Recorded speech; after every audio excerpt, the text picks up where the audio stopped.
오늘 우리가 읽을 하나님의 말씀은 사무엘상 7장 5절에서 12절까지 우리 다 같이 합독을 하도록 하겠습니다. 사무엘이 이르되 온 이스라엘은 미스바로 모이라. 내가 너희를 위하여 여호와께 기도하리라 하며 그들이 미스바에 모여 물을 길어 여호와 앞에 붓고 그날 종일 금식하고 거기에서 이르되 우리가 여호와께 범죄하였나이다 하니라. 사무엘이 미스바에서 이스라엘 자손을 다스리니라. 이스라엘 자손이 미스바에 모였다 함을 블레셋 사람들이 듣고 그들의 방백들이 이스라엘을 치러 올라온지라. 이스라엘 자손들이 듣고 블레셋 사람들을 두려워하여 이스라엘 자손이 사무엘에게 이르되 당신은 우리를 위하여 우리 하나님 여호와께 쉬지 않고 부르짖어 우리를 블레셋 사람들의 손에서 구원하시게 하소서 하니 사무엘이 젖먹는 어린 양 하나를 가져다가 온전한 번제를 여호와께 드리고 이스라엘 위하여 여호와께 부르짖음에 여호와께서 응답하셨더라. 사무엘이 번제를 드릴 때에 블레셋 사람이 이스라엘과 싸우려고 가까이 오매 그날에 여호와께서 블레셋 사람에게 큰 우레를 발하여 그들을 어지럽게 하시니 그들이 이스라엘 앞에 패한지라.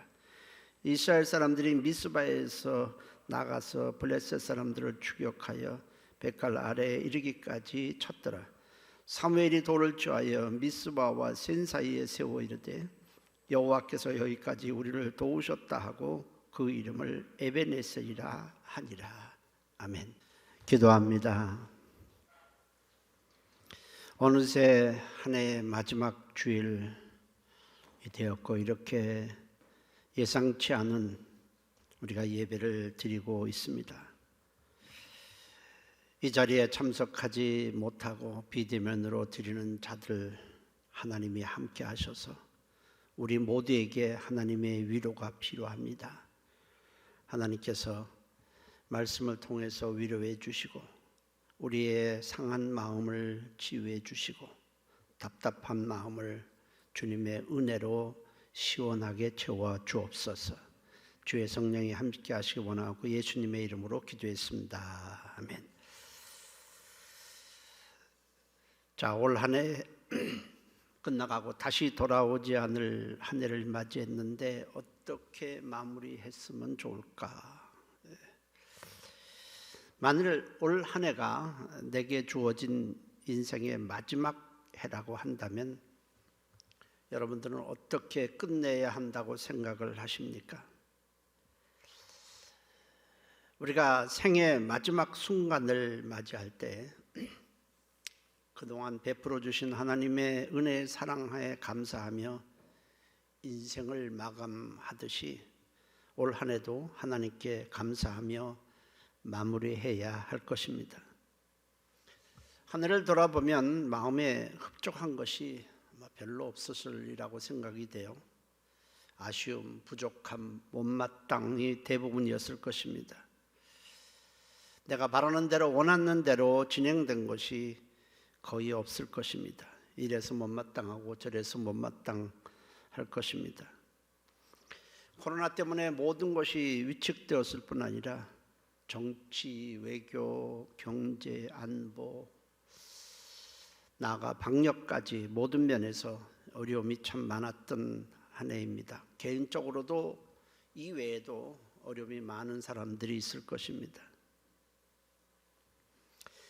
야곱이 130세 때에 그동안에 죽었다고 여겼던 이 11번째 아들 요셉이 살아있다 라는 소식을 듣고 살아있을 뿐 아니라 애굽의 총리가 되었다는 소식을 듣고 그 요셉이 보내준 마차를 타고 애굽으로 내려가서 애굽 왕 바로를 만납니다. 바로 왕이 야곱에게 나이가 얼마냐고 묻자 야곱이 이렇게 대답을 합니다. 창세기 47장 9절에 야곱이 바로에게 아뢰되 내 나그네 길의 세월이 130년이니이다. 내 나이가 얼마 못되니 우리 조상의 나그네 길의 연조에 미치지 못하나 험악한 세월을 보내었나이다 라고 대답을 합니다. 야곱은 살면서 슬펐던 일만 있었던 것은 아니고 분명히 기뻤던 일도 있었을 것이고, 괴롭고 힘들 때만 있었을 것이 아니고 행복했던 순간도 분명히 있었을 것입니다. 그러나 전체적으로 지금까지 인생을 돌아볼 때 험악한 세월이었다라고 결론을 냅니다. 그러나 어디 야곱의 인생만 험악한 인생이었겠습니까? 모든 사람이 다 그러합니다. 오래 살수록 험악한 꼴을 더 많이 보게 되는 것이 우리의 인생입니다. 그래서 욥기 5장 7절에는 사람은 고생을 위하여 났으니 불꽃이 위로 날아가는 것 같으니라 라고 했습니다. 그럼에도 이렇게 험악한 인생이었지만 돌이켜보면 그 가운데서 하나님의 섬세한 손길이 있었습니다. 그래서 우리가 이렇게 구원도 받았고 여기까지 올 수가 있었습니다. 하나님의 은혜와 하나님의 도우심이 없었던 적은 한 번도 없었습니다. 그럼에도 우리는 그것을 많이 잊고 살았습니다. 우리는 이를 알기에 한 해를 감사로 마무리하는 것입니다. 우리가 하나님의 도우심과 인도하심에 감사할 때 하나님은 몹시 기뻐하실 것입니다. 데살로니가전서 5장 18절에 범사에 감사하라, 이것이 그리스도 예수 안에서 너희를 향하신 하나님의 뜻이니라 했습니다. 범사에 감사하는 것이 하나님의 뜻이라는 것은 하나님께서 우리에게 강력하게 원하시는 요망사항이라는 뜻입니다. 이 말씀은 사도 바울이 데살로니가 교회 성도들에게 쓴 편지입니다. 당시 데살로니가 교회는 심한 박해를 받고 있었습니다. 끌려가서 매도 맞고 감옥에 갇히고 또 가진 소유를 빼앗기기까지 했습니다. 이런 상황을 잘 알고 있는 바울이 하나님의 말씀을 전한 것입니다. 범사에 감사하라, 이것이 너희를 향하신 하나님의 뜻이니라, 이렇게 썼습니다. 자, 이런 상황에서 과연 그들이 어떻게 감사할 수 있었을까? 그러나 하나님은 감사하라고 말씀을 하셨습니다. 우리의 삶은 고난의 연속입니다. 세계에서 가장 많이 팔리는 약은 수면제입니다. 미국에서 한 해 팔리는 수면제의 무게는 약 3톤이나 되는데 판매량은 해마다 늘고 있습니다. 우리나라는 지난 5년 사이에 우울증 환자가 무려 40%나 증가를 했고, 우울증 환자의 3분의 2가 자살을 생각합니다. 그리고 그 중에서 약 15% 정도가 실행에 옮긴다고 합니다. 우리나라에서 자살로 사망하는 자는 하루 평균 42명꼴로 1년에 약 15,000명 정도가 됩니다. 청소년의 사망 원인, 사고로 죽기도 하고 질병으로 죽기도 하고 여러 가지 있을 텐데, 청소년의 사망 원인 제1위가 자살입니다. 지금은 코로나로 인해서 가게 문을 닫거나 직장에서 해고당하는 분들이 많습니다. 이렇게 힘든 상황이지만 하나님은 우리에게 범사에 감사하라, 이것이 내 뜻이니다, 이렇게 말씀을 하십니다. 그런데 범사에 감사라는 이 말씀은 믿지 않는 자, 하나님을 모르는 자에게 하신 말씀이 아니라 예수를 믿어 하나님의 백성된 자들에게 하신 말씀입니다. 박해를 당하고 있는 데살로니가 성도들뿐 아니라 구원받은 우리에게 하신 말씀이라는 것입니다. 감사하다의 영어는 thank입니다. thank you 그러죠. 근데 이 thank는 생각하다, think라는 단어에서 나왔습니다. 생각해 보면 감사할 것이 얼마든지 있다는 의미입니다. 우리는 이렇게 삶이 힘든 가운데서도 여기까지 인도해 주신 하나님께 감사할 것이 무엇인지 살펴보아야 하는 것입니다. 오늘 본문의 이스라엘 내용은 이렇습니다. 이스라엘은 블레셋과의 전쟁에서 이긴 후에 기념비를 세웠습니다. 블레셋은 매우 포악하고 호전적인 데다가 일찍이 철기 문화를 발전시켜서 철로 무기를 만들어 이스라엘을 침략하고 이스라엘을 괴롭혔습니다. 어느 날 블레셋이 쳐들어왔을 때 이스라엘은 하나님의 법궤를 앞세우고 나가서 싸웠으나 전쟁에서 크게 패했고 법궤마저 빼앗기고 말았습니다. 당시 이스라엘은 왕이 없었습니다. 최고 지도자는 바로 대제사장입니다. 당시 이스라엘 최고 지도자였던 엘리 대제사장의 두 아들인 홈리와 비느하스도 블레셋과의 싸움에서 전사를 했습니다. 두 아들이 죽었다는 소식을 들은 엘리 대제사장은 충격을 받아서 의자에 앉아 있다가 넘어져 목이 부러져서 죽고 맙니다. 또 엘리 대제사장의 며느리인 엘리 대제사장의 아들 비느하스의 아내는 해산 때가 가까워오고 있었는데 남편과 시아버지 모두 죽었다는 말을 듣자 갑자기 산통을 느껴 해산을 하면서 죽어갑니다. 옆에서 해산을 돕던 여인들이 두려워하지 말라, 당신이 아들을 낳았다고 하자 이 비느하스의 아내는 하나님의 영광이 이스라엘에서 떠났다 하며 아들의 이름을 이가봇이라 짓고는 죽게 됩니다. 이가봇이라는 것은 하나님의 영광이 이스라엘에서 떠났다는 겁니다. 이제 이스라엘은 완전히 꺼진 등불과 같았습니다. 전혀 희망이 보이지 않았습니다. 그러나 하나님은 아브라함에게 언약을 기억하시고 이스라엘에게 자비를 베푸셔서 사무엘을 이스라엘의 사사 곧 지도자로 선지자로 세우시고는 말씀을 사무엘에게 줍니다. 사무엘은 하나님의 말씀을 듣고 전국을 돌아다니며 회개 운동을 일으킵니다. 사무엘은 이스라엘 백성들에게 우상인 바알과 아스타롯을 버리고 하나님께 돌아오라고 했습니다. 사무엘의 말씀을 듣고 사무엘에 전하는 하나님의 말씀을 듣고 회개하면서 이스라엘 백성들의 신앙이 조금씩 회복되기 시작하자 사무엘은 모든 백성으로 하여금 미스바에 모이도록 했습니다. 미스바에서 백성들은 금식하며 회개를 하게 됩니다.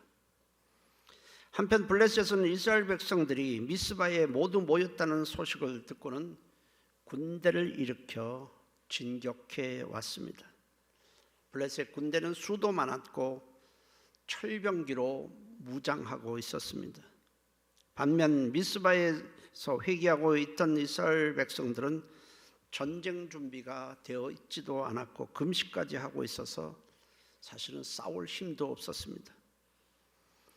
블레셋의 침공에 이스라엘 백성들은 두려워서 사무엘 선지자에게 자신들을 위해서 쉬지 않고 하나님께 간절히 부르짖어 달라고 간청을 합니다. 이 사무엘과 온 이스라엘 백성들이 하나님께 부르짖자 하나님은 기도에 응답하셔서 큰 우레가 블레셋 군대에 일어나게 하셨습니다. 블레셋 군대는 쳐들어오다가 대낮에 갑작스러운 뇌성병력에 혼비백산하여 도망치기 시작을 합니다. 이스라엘 백성들은 그들을 추격해서 큰 승리를 거두었습니다. 승리를 거둔 후에 사무엘은 미스바와 센 사이에 승전비를 세우고는 이름을 에벤에셀이라고 명명을 했습니다. 에벤에셀이라는 말은 하나님께서 여기까지 도우셨다는 뜻입니다. 그렇다면 사무엘과 이스라엘 백성만 기념비를 세워야 할까? 그렇지는 않습니다. 하나님은 이스라엘 백성만의 하나님이 아니라 우리의 하나님이시기도 합니다. 하나님은 이스라엘 백성만 도와주시는 것이 아닙니다. 이스라엘 백성을 지키시고 도와주신 하나님은 예수를 믿어 그의 자녀가 된 우리, 그의 백성 된 우리를 도와주고 계십니다.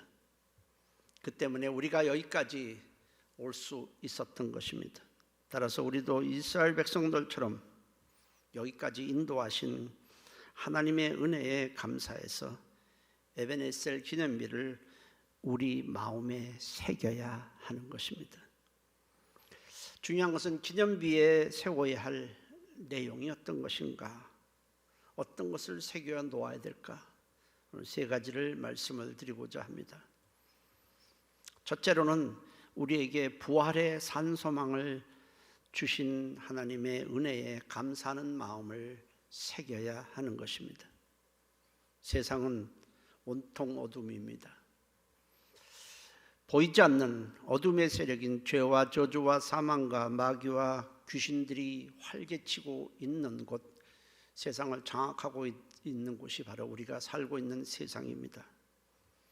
세상은 종말을 향해 달려가고 있고 종말 시계는 점점 우리에게 다가오고 있습니다. 지구온난화로 인해서 빙하가 녹아내리고 있고 쓰레기는 넘쳐나고 있습니다. 온갖 플라스틱이 바다를 오염시키고 있고 각 나라에서 만드는 엄청난 양의 무기들도 다 쓰레기가 되고 있습니다. 갈수록 공기는 오염되고 온갖 질병들이 창궐하고 있고 그 가운데서 성경에 기록된 종말의 징조들은 하나씩 실현돼 가고 있습니다. 세상만 보면 사실 우리는 소망이 없습니다. 그러나 우리에게는 산 소망이 있습니다. 마태, 마가, 누가, 요한복음, 사복음서는 모두 주님의 부활로 끝을 맺고 있습니다.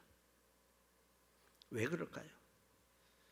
왜 부활로 모든 것은 복음서가 끝을 맺고 있느냐 하면 죽음으로 모든 것이 끝나지 않고 부활의 새 길이 있다는 것, 죽음으로 끝나지 않고 지금까지와는 전혀 다른 영광스러운 새로운 삶이 우리 앞에 있다는 것을 알리기 위해서입니다. 예수를 믿는 우리는 주님처럼 부활하게 될 것이고 주님과 함께 새하늘과 새 땅에서 영원히 살게 될 것입니다. 이스라엘 백성들이 홍해 앞에 도달했을 때입니다. 뒤에서는 애국 군대가 쫓아옵니다. 그들은 이제 모두 죽을 운명에 처해 있습니다. 모두 절망합니다. 살 길이 보이지 않습니다. 그러나 하나님은 그들이 알지 못하는 홍해 밑바닥에 새로운 살 길을 예비해 놓으셨습니다. 하나님은 홍해 바다를 가르셔서 양쪽에 거대한 물벽을 세우신 후에 구원받은 백성으로 하여금 홍해 밑바닥에 마련해 놓은 길을 걸어가게 하셨습니다. 이처럼 하나님은 구원받은 백성들을 위해 세상이 알지 못하는 영생의 길을 우리를 위해서 준비해 놓으셨습니다. 그 길은 예수를 믿음으로 구원받아 하나님의 백성이 된 자만 갈 수 있는 길입니다. 이스라엘 백성들이 홍해 밑바닥을 걸어가는 것을 본 애국 군대도 그 길을 가고자 했습니다. 그래서 그들도 홍해 밑바닥에 말을 타고 막 달려오는데 하나님은 물벽이 다시 합쳐지게 하심으로 그들을 모두 물에 빠져 죽게 만들었습니다. 왜 그랬을까요? 그 길은 오직 구원받은 하나님의 백성만이 갈 수 있는 길이었기 때문에 그렇습니다. 영생의 길은 구원받은 백성만이 갈 수 있는 길입니다. 이처럼 구원받은 백성은 세상에 우리가 삶을 마감한 후에 주님이 열어놓으신 부활의 길, 생명의 길, 새하늘과 새 땅으로 가는 길로 우리는 가게 될 것입니다. 그 길은 믿지 않는 사람들은 갈 수가 없습니다. 그러므로 우리는 세상이 아무리 어두워도 절망하지 않는 것입니다. 부활의 소망을 주신 은혜에 대한 감사를 우리 마음에 깊이 우리는 새겨 놓아야 하겠습니다. 두 번째로 우리가 마음에 새겨 놓아야 될 에베네셀 기념비의 내용은 이민족을 여기까지 인도해 주신 것에 대해 감사하는 마음을 새기는 것입니다. 우리나라는 일제강점기와 6.25를 거치면서 세계에서 가장 가난한 나라의 하나였습니다. 1인당 국민소득은 아프리카의 가나와 아시아의 방글라데시와 함께 80불에 불과했습니다. 국가재정의 80%를 외국의 원조로 채워야만 했습니다. 그런데 지금은 1인당 국민소득이 3만 불이 넘었고 국민 총생산량은 우리나라보다 인구가 3배나 많은 러시아보다도 총생산량이 많습니다. 하나님은 경제발전을 이렇게 이루도록 도와주셨습니다. 우리나라 1인당 국민소득은 인구가 매우 적은 나라, 모나코 같은 나라는 3만 9천 명밖에 되지 않습니다. 아주 인구가 그 외에도 인구가 아주 적은 나라를 빼놓고 어느 정도 인구를 가진 우리나라처럼 인구를 가진 국가 기준으로 볼 때 우리나라는 세계 8위에 해당합니다. 그럼에도 행복지수는 156개국 중에 57위입니다. 소득에 비해서 행복지수가 이렇게 낮은 이유는 가진 것에 대한 감사가 부족하기 때문입니다. 가진 것이 없어서가 아니라 더 많이 가지지 못해서 불평을 하고 있고 감사하지 못하고 있습니다. 고린도전서 4장 7절에 내게 있는 것 중에 받지 아니한 것이 무엇이냐? 네가 받았은즉 어찌하여 받지 아니한 것 같이 자랑하느냐? 그렇게 말씀을 했습니다. 우리에게 있는 것 중에 하나님으로부터 받지 않는 것은 사실 하나도 없습니다. 우리는 알몸으로 태어났고 지금 가지고 있는 모든 것이 하나님으로부터 왔습니다. 그럼에도 우리는 늘 없다고 불평만 하고 살았지 자족하는 마음을 가져본 적이 거의 없습니다. 그래서 주님은 이렇게 말씀을 합니다. 디모데전서 6장 6절 8절에 그러나 자족하는 마음이 있으면 경건에 큰 이익이 되느니라. 우리가 세상에 아무것도 가지고 온 것이 없음에 또한 아무것도 가지고 가지 못하리니 우리가 먹을 것과 입을 것이 있은즉 족한 줄로 알 것이니라 했습니다. 이렇게 어려운 가운데서도 지켜주신 하나님의 은혜에 감사하는 마음을 우리 마음에 새겨야 합니다. 세 번째로는 앞으로도 인도해 주실 것에 대한 감사하는 마음을 새겨야 하는 것입니다. 여기까지 인도해 주신 에베네셀 하나님은 올 한 해로 또 여기까지로 끝나지 않고 앞으로도 내년에도 계속해서 우리를 지켜주시고 함께해 주시고 인도해 주실 것입니다. 해마다 연말이 되어 1년을 돌아보면 언제나 그랬습니다. 다사다난한 한 해였다. 그렇게 말을 합니다. 평안하게 평탄하게 한 해가 지나갔던 적은 사실 한 번도 없었습니다. 좀 정도의 차이는 있었지만 항상 다사다난했다 이렇게 말을 합니다. 그러나 그 가운데서도 하나님의 인도하심이 있었기 때문에 우리가 여기까지 올 수 있었습니다. 하나님의 인도하심 때문입니다. 하나님은 올해뿐 아니라 내년에도 앞으로도 우리를 인도해 주실 것입니다. 사실 미래는 언제나 불안해요. 보장된 것이 거의 없어 보입니다. 내년에도 모든 것이 평탄하지는 않을 것입니다. 코로나가 아니래도 그렇습니다.